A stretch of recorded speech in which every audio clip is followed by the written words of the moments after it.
This is Dolany TV, ladies and gentlemen. Good afternoon, good evening, and welcome to another edition of Edmonton Oilers discussion here on the channel today. And while you saw by the title, I'm having a little bit of fun with you today because we got dang good news, and I thought, why not laugh it off a little bit, enjoy it, because one of the first videos that I came back from my end all be all, I'm done, I walk, I'm over it video in 2021 when I said I'm hanging it up, I'm done, I can't continue going any further. When I made my decision, is it work, is it YouTube, what am I doing, and which am I choosing? Sure glad I chose work, and that is exactly where we find ourselves today with Duncan Keith. Like I said, that was one of my first videos that I had posted after walking away, and I mean I was away for 3 months without posting anything, and then all of a sudden I walk back and talk about Duncan Keith and trade rumors and all that for the Edmonton Oilers at that point. But my friends, today Duncan Keith, in that scenario we were talking about trading for him way back, there was a recapture thing, there was a penalty, there was a whole bunch of whatever you want to say. Duncan Keith instead retires an Edmonton Oiler.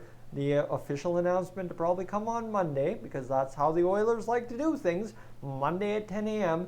the Oilers will announce Duncan Keith is retiring, all that formally, and he'll have a press conference, exit, and all that. It'll all be done. The Blackhawks hopefully get screwed with a recapture penalty, and away we go.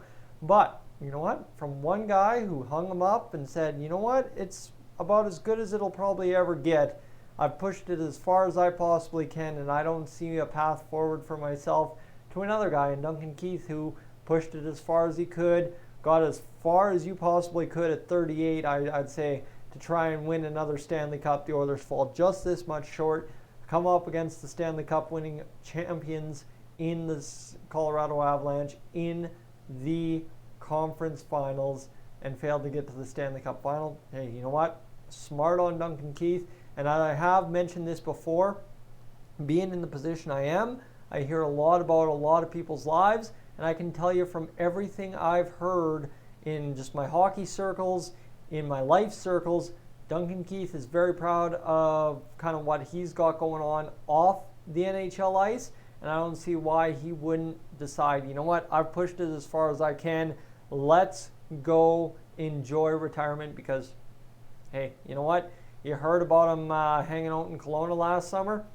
Trust me, life's good in Kelowna when you're a retired NHL player. Just ask who, that guy with that big beard and mustache nowadays, Dave Tippett.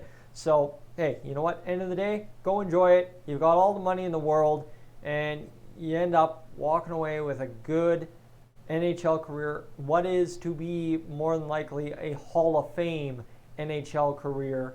And for Duncan Keith, he ain't losing anything by not trying to push it another year longer. And hey, why wear the fan hate any longer than you have to? That's number one, right? Guys, this guy came in and proved, typically speaking, everybody wrong. This guy was a cornerstone piece. Whether you want to say playing game was the cornerstone piece, I don't think so. But the Duncan Keith in the locker room, the Duncan Keith leadership aspect is a cornerstone of how the Oilers got to the third round of the Stanley Cup playoffs. So for him, you know what? You achieved every single goal you came to Edmonton with in one season. You didn't have to do it in two. You didn't have to ride out your contract to say, you know what? I brought my value to Edmonton. And now he adds extra value in $5.5 million in cap space for the Oilers, or whatever the heck the number comes in. Like I said, I'm a washed up Oilers YouTuber myself who walked away. I don't care about the special numbers anymore as much as I used to. So I'm not even bothering looking anything up. I'm just talking to you, one guy who knows what it feels like to walk away, talking about a guy who's walking away at the height of everything for the Oilers. You know what? Good on him. Great on him. So you know what?